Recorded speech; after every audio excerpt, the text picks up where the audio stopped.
the battles you don't fight, your children will. Yeah. The battles that you are unwilling to be like, you know what, this might break me into a million pieces, but I know I'm going to get through it. I'm just not willing to even basically step foot on the battlefield. The epitome of the reality that we face is if you don't fight the battles, your children will.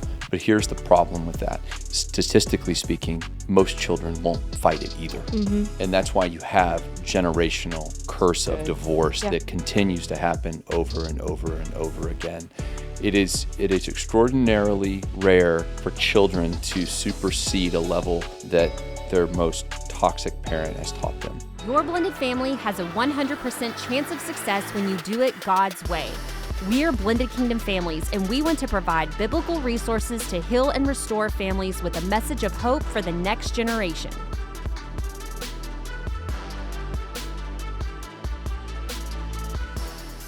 Hey guys, welcome back to the BKF Podcast. We're just super pumped today. We have our amazing intern and friend, Sidney Chaplin, hanging out with us today. And we're going to be getting into a lot of details from perspectives about, hey, kind of what do you go through? What's your world look like? Absolutely. Educate us on, I was trying to think of like a cool, like new wave term, like maybe the Riz or what's the low, no, we used to say low down. I don't know what, I don't know. What's the down? No, down. No, we used to say I don't know. Either way, I'm not as cool as you are, Sidney. So, Sidney, great to have you here. Thank you for having me. This is awesome. I get to do this. It's so much fun. Yeah. All right. Well, And we had previous episodes at Sydney where it was just you and me, and we've been doing kind of not like a series, but kind of a series on co-parenting because it's such a hot topic with blended families, and we're currently starting to write a book on co-parenting that hopefully will be out next year, and talking about healthy versus non-healthy, and how can we become better co-parents? And especially for the kids that experience it, the last couple of episodes that we had with you on it, you talked about from a young adult and teens perspective of like what is healthy and what is not, what can you do, what you shouldn't do, and how that affects kids. And, I think a lot of co-parents and, parents, co-parents, they need support and encouragement in this area. And so that's what I'm excited about today, because we really just want to hear from you and your heart. And it can even be like your experiences of, what advice or what encouragement would you give co-parents who want to be a better co-parent? Yeah, absolutely. I have a few bulletin points here.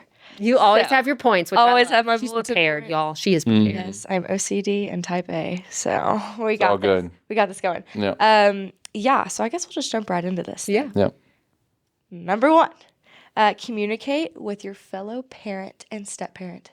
Like talk to that new spouse of theirs, because those people are in your kid's life. Yeah. And so this is something that personally, like my mom, like she wasn't a huge fan of my dad, but she's like, I respect Courtney on the boundary that she is in your life, and I just want her to treat you well. And I want you to have a good relationship with her because, well, your dad and her are getting married, and she's going to be in your life for foreseeable future. Yeah. So definitely just communicate with that. If you have any like roadblocks with that of like, I don't know how to go about it, like I don't know what to say. Yeah. Just definitely pray about it because God will give you the words to say at the time you're supposed to say them.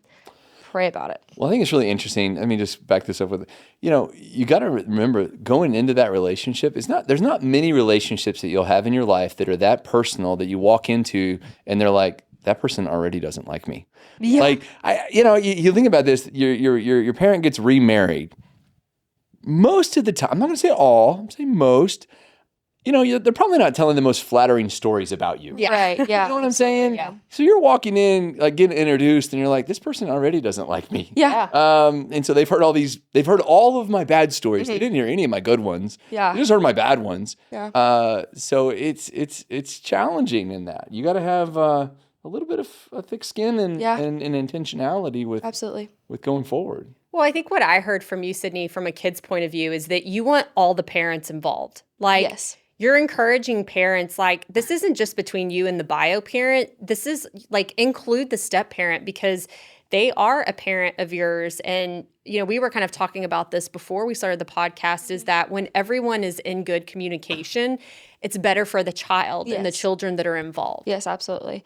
Yeah, I don't think you could over communicate this situation at all, because you're just better knowing not only the child, but the people who raised that kid. One thing with me and my stepmom is she's like, I don't know the background of your dad.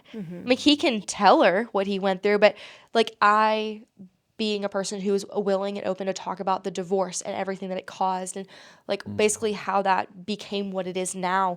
She's like, yeah, I'm not getting that. She's like, she sees it from a new perspective as somebody who wasn't there. Yeah. So definitely being open and able to have those conversations with the people who are raising your kid in a sense. Yeah.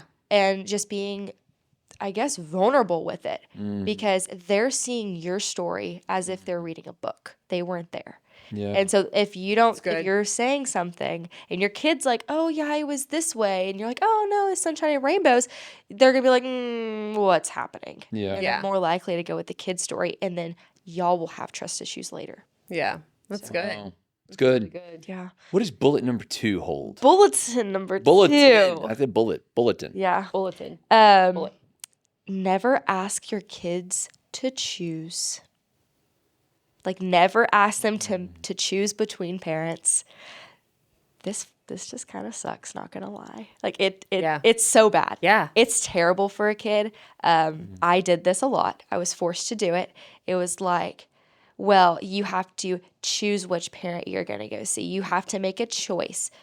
No, you don't. It is totally okay with being equal in your affection to both parents. Naturally, kids are going to favor one parent. That's just how it normally ends up going. But don't make them choose between you and their other parent. Yeah. It's not healthy for the kid whatsoever, because then they're taking everything. Because I was older. I was 12. And so I do remember my parents together. It wasn't super duper healthy, but I do remember them being together. And after they split, it wasn't for a few years later. It makes you divide all the good moments of like, oh, well, that one time we went to SeaWorld. Well, it was my dad's idea. So, now that goes on my dad's side. There's a lot of division when you make them choose, and you don't have to. Yeah. Like, you don't have to choose who takes the blame, who takes, whatever for that. Yeah. It's not about that. Don't make your kids choose between you and that other parent, because that's like you picking between. That's like picking a favorite child. Yeah. Like, nobody, you might have one, but nobody ever says that they do. Yeah. So. Well, and I think it could come down to, when you talked about choosing, I think the first thing that I was thinking, and you're out of high school, so the idea that, and I think we've even said this, is like, you get to choose. And like, I never thought about it in the sense of saying they don't really want to. I think more in lines of, if you're having a conversation with your child and you're like, hey, are you going to go to your mom's or your dad's for Christmas? Yeah. And they have to tell you. Versus if you said, hey, let me know your plans for the holidays just so we can prepare. Yep. Good. Just let me know. I'm not asking you to tell me, or let's have a debate or a negotiation or anything like that. Just let me know your plans. Yep. It's kind of the wording of that makes that big difference. Because they may tell you, like, I ain't seeing either one of you. I'm going on this trip. And sorry, but that's what I'm going to do. Yeah. So I love that you talked about choice. Yeah. Yeah, it's good. Yeah. Really good. Yeah, it's really good. And, I think so many kids feel like they have to choose, and it's a result of bad co-parenting. It's a result of parents not being able to get along or to come to an agreement on something together because their pride and their ego get in the way, and it has to be this way, and, or they're bringing up stuff from the past. And so, it's a horrible position for our children to be in, and we will subconsciously do it and not realize that we're doing it by the things that we're saying and the actions that we're speaking, that are speaking. And so I just think we have to be very careful of that as parents and co-parents. And so, we don't want our children to have to do that. So that way when they are older, they feel like they can make choices for themselves with confidence and in a healthy way, and being bold and courageous about that. Right. We talked about this with the, like, your time versus my time, trying to equal it out. Like, let your kid choose. Have that conversation. It may be an easy conversation. It may be a hard conversation. Yeah. It will probably be a hard conversation. Let them choose, because then they're going to be more self-aware of their choices, which lead to their like consequences later if they don't make the right one. Like, they're more aware of like their responsibility with their choices, especially as they get older. Yeah. Like, it's a simple, well, I think I'm going to spend one extra day at so-and-so's house. Okay. Well, if one parent flips out because of it, they're going to be like, okay, so now I understand how that makes you feel. Have the conversation with them. Yeah. It basically furthers their ability to make choices on their own, which is going to help them down the road. Yeah. So, That's good. yeah. It's really good. Number 3. 3. The main goal is the happiness of your child, not your own image. Oh. I say that again. The happiness, the main goal is the happiness of your child, not your own image. Drop the mic right now. I would drop the mic, but But yeah, then you couldn't talk. Okay. yeah, no, that'd be bad. Yeah, this is a huge thing for, I would say, parents. I'm just processing this. Yeah, I need more process it, explanation. think about I need more it, explanation. digest, absolutely. A lot of the times when it comes to the divorce, there's a lot of shame and guilt that comes with that because, I mean, technically, biblically, it says you're not supposed to do it. And especially being a Christian, living in that, it's not fun. I had a conversation with somebody. I'm like, well, if you were that friend of yours whose parents are divorced and you, like, because the kid didn't know why the parents actually got divorced. I'm like, if you were that kid, how would you feel? They're like, I would feel ashamed. I said, that's what we see. And so, you know, just going back to it, it's like at the end of the day, co-parenting and everything after the divorce should solely be focused on your kid's happiness, not on, oh, what if my kid says this about me? If you have little ones, y'all would know. They say whatever because they don't know any different. Yeah. They don't know, oh, well, they told me to go, you know, sweep the floor, but they also told me this. I'm like, they don't know what to tell you, what not to tell people. Yeah. And so it's not about your own image because a lot of people are scared that because they get divorced, all the eyes are on them, which in some cases it is. Yeah. They're so worried about what other adults think of them that they're willing to sacrifice their kids' view of them and what their kids relied on them for, which is their happiness, which is to provide for them. That they're willing to sacrifice their own child's happiness to make themselves look better in the eyes of people who at the end of the day don't matter. Or the other co-parent. Or the other parents, yes. Yeah, I think it's hard to practice on a daily basis. It's very good to remember these things. I think that from moment of divorce on, you're almost in a recovery status. Yes. Yeah, as a co-parent. You're always trying to recover what you don't have anymore, and probably overcompensating to your children what they don't have anymore. So this idea of I've got to look the best, or we talk about, you talk about their happiness versus your own image, and it's really the image even that your child thinks of you. I mean, you project something out there that is just not factual, real, or reality. Whether it's like you overspend on things, or you don't live in this reality base of even telling. Because you use the word happiness, that's where it threw me off for a minute. Because happiness can be construed in a couple of ways. It can be construed of saying, well, I'll do everything that they want, and they'll be happy all the time. Yeah. But true happiness is a combination of a lot of parenting. Yes. True, if you want to excel to your full potential, it's not just about you get to do whatever you want. It's about the right balance of discipline, the right balance of honesty, Absolutely. the right balance of love and affection versus the right balance of accountability. Yes. So there's a lot that says, I don't necessarily want to create a happy child. I want to create a happy person. Yes. Because a happy 5-year-old is just one that gets toys. Yep. But a happy 25-year-old is the one who understood the balance of co-parenting in a healthy way, or at least your side of the co-parenting was in a healthy way. So Well, and I think too, we get so, you come out of a divorce and there's so much like mudslinging that it's you caused it, you did this, you're this person, you're this monster. And you so desperately want to defend yourself to your children because again, there's the shame and the blame of like, oh my gosh, I played a part in this divorce and my child is now reaping the destruction of what I did, or the consequences of what I had fault in. And you so desperately want to protect your image and the things that you've done, even the good things that you've done that were good and were healthy, so that when, and so when somebody is attacking that, you automatically want to get defensive and you want to tell you, no, this is the truth. This is the truth.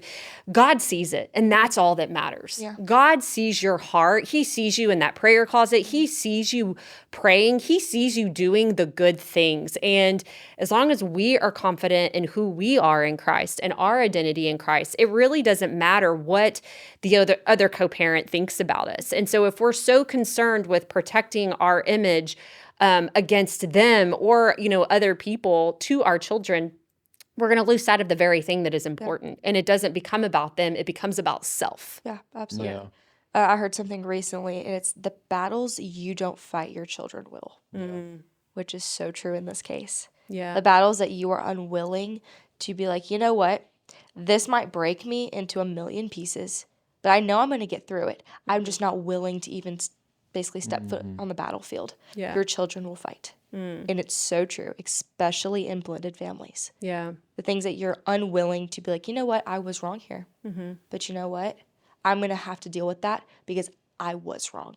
My child was not wrong. It's accountability. It's accountability. It's accountability to be able to stand up and say, hey, like I was wrong in this. I think this is such a problem when it comes to co-parenting. When you cannot be accountable for the things that you've said and done in your actions, and you are consistently putting it on the other parent, let me tell you, that is going to come back to bite you in the tushy one day. It will. And again, when our children can see us stand up and say, hey, I messed up and I was wrong in this. And can I have your forgiveness in this? And can I want to show you that this is what I should have done or the things that I should have. That's how we teach our children. That's how we model what Christ-like character is. That's how we practice repentance and ask for forgiveness. And, it is such a big thing that we see in co-parenting situations.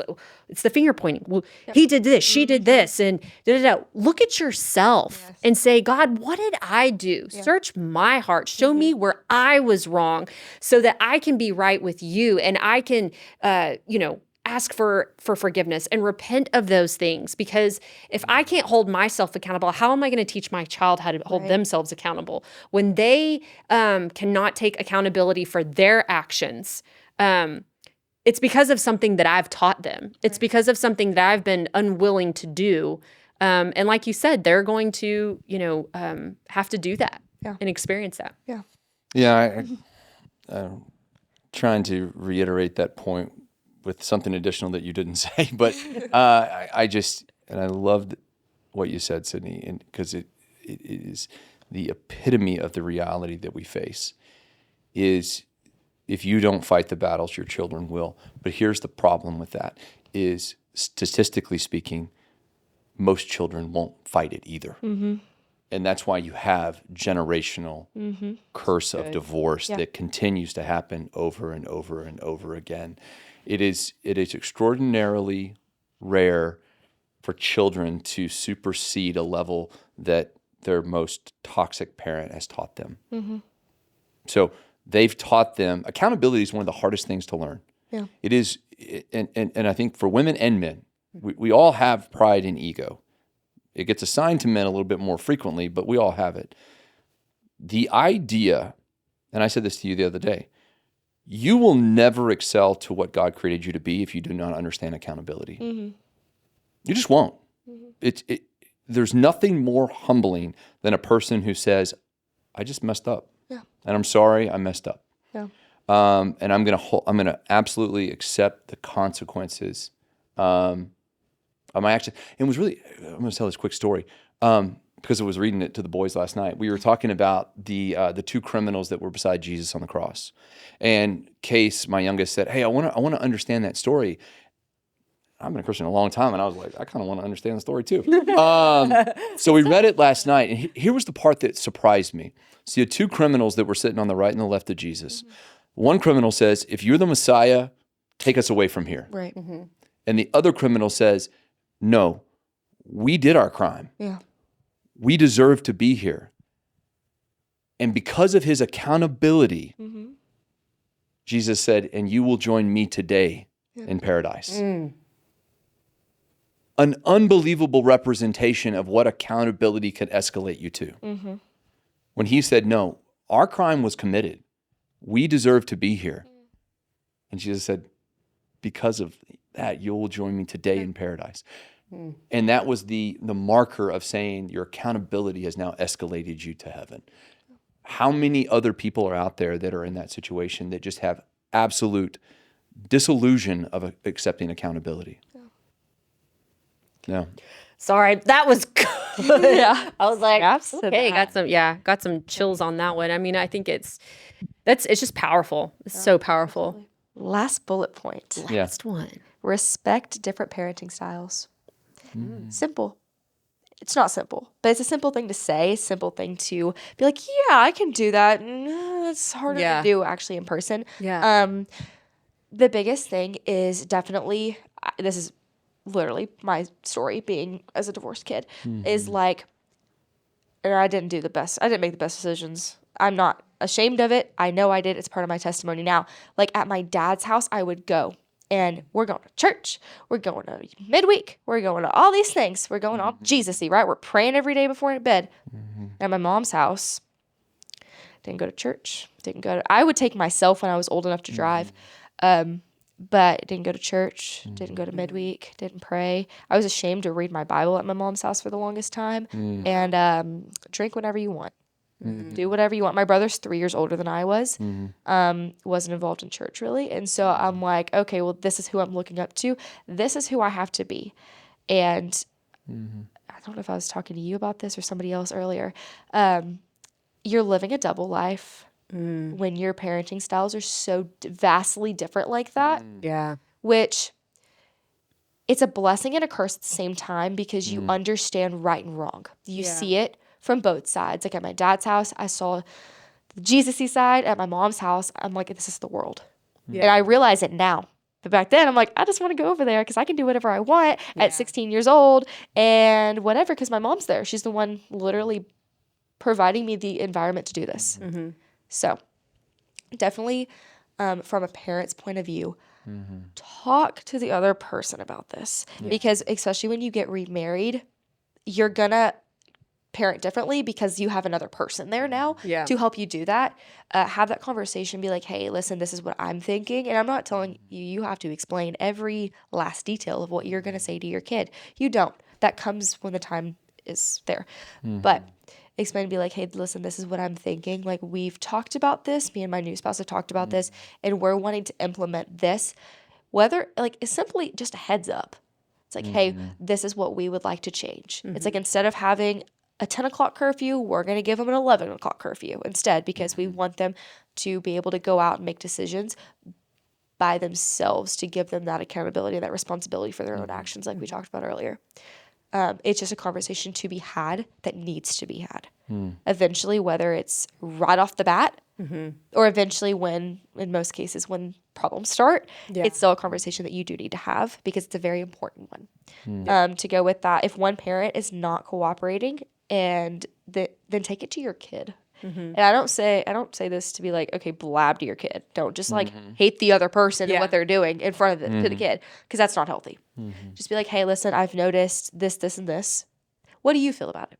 What do you like at that parent's house that you don't feel like you have over here? What do you feel like you have over here that you don't feel like you have over there? Yeah. Ask them the difference. They will tell you most of the time if you are honest with them and you have that, like we said earlier, that hot, honest, open, and transparent communication with them. Yeah.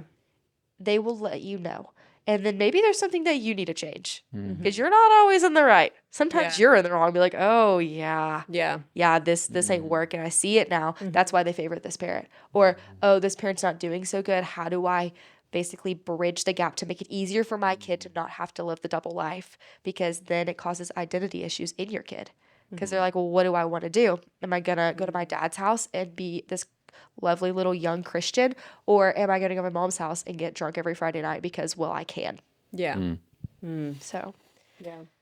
Oh man, you tell the story, and what comes to me is it sounds so good in theory, yeah, it does. Absolutely. but it's almost like, I was trying to think it to, like, feel like Russia and the United States saying, hey, let's do this the same way. And you're like, Yeah. that's not going to happen. And then you have to accept the fact that the end result of your kids or just child at the end of the journey, they're going to be tethered. They're going to be scarred.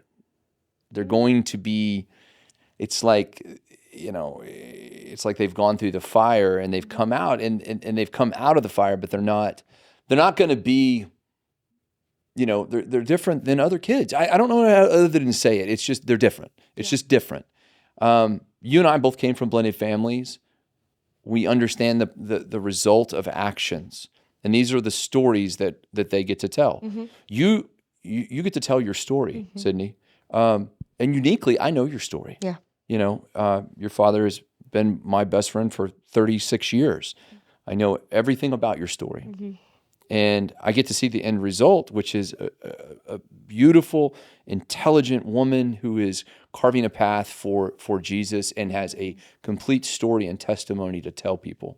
I want parents to do better. I want them to understand that, but I also want them to be in a recovery stage and an anticipatory. I want them to anticipate the fact that this is going to be the end result. Right. Regardless of how good you do it, there's still going to be challenges. Yeah, absolutely. And that's just one of those things. I wish that it could be different, but I also know that throughout the Bible, we are reminded of people who are tethered. We are reminded of people who have gone through extraordinarily challenging circumstances. And the stories that I most connect with in the Bible are the ones who based on faith, reach out and touch Jesus and say, and he says, you're healed. And they go on to then tell their story, and the masses, the people get to understand who Jesus is. They will know based upon our testimonies. Yeah. And so you have to have that. Yeah, I actually liked when you said scarred. Yeah. Because scars tell stories that you survived. Yeah. Yeah. Because as a blended kid, yeah, there are scars. There are scars in my story. It's caused hurt and it's caused healing in a lot of parts of my life. And so you're like, on that. I'm like, no, it's so accurate because some of them most of them you didn't ask for. Some of them you did based on the choices that you made, but most of them you didn't ask for. Yeah. And they tell a story of your life that you survived, that you got through this. No matter how hard it was, you got through it.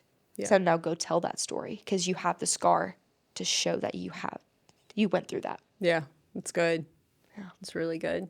No, I think all of this has been so good. And, especially on your last point, Cindy, I when you talk about living a double life and, this is where parents need to, try to get on the same page as much as possible. We know that that's not possible for every co-parenting situation, but, we want our kids to live a life for Christ and a life that honors God. And, we know that in that there is blessings and so many things amazing that can happen for them and having a personal relationship with the Lord. And so, I think this has been so encouraging. I mean, I've gotten so much from it just as, being a part of a blended family and, hearing a perspective from a teen that's not even my own, teen, and young adult. And so, my prayer is that the co-parents and the parents that are listening to this have been encouraged, and that it's been eye-opening, and maybe there's some conviction in there as well.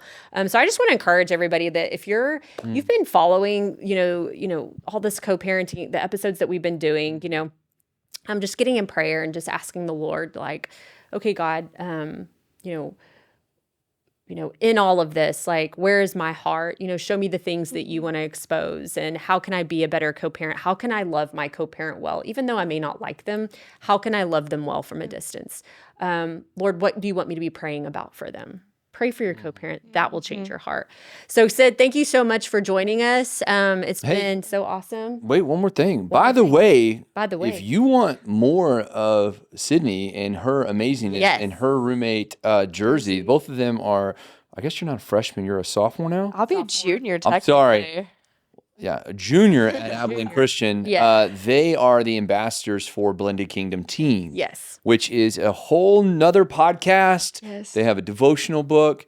Anchored in Christ. I will say that more kids need to tune in to what Sidney and Jersey are doing, because realizing where you've been is part of the healing journey. Oh, yeah. And so if you have kiddos that need that encouragement, tune them into Blended Kingdom Teens. Yes. Yeah. I was actually going to ask for a shameless plug, but I mean, you did it for me, man. I'm plugging away. Plugging and chugging. Plugging and chugging.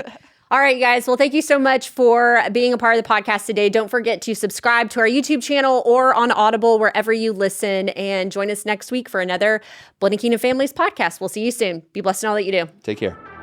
Hey friends, so glad you were here with us today, and I hope you enjoyed today's episode. You can find more resources from Blended Kingdom Families at blendedkingdomfamilies.com.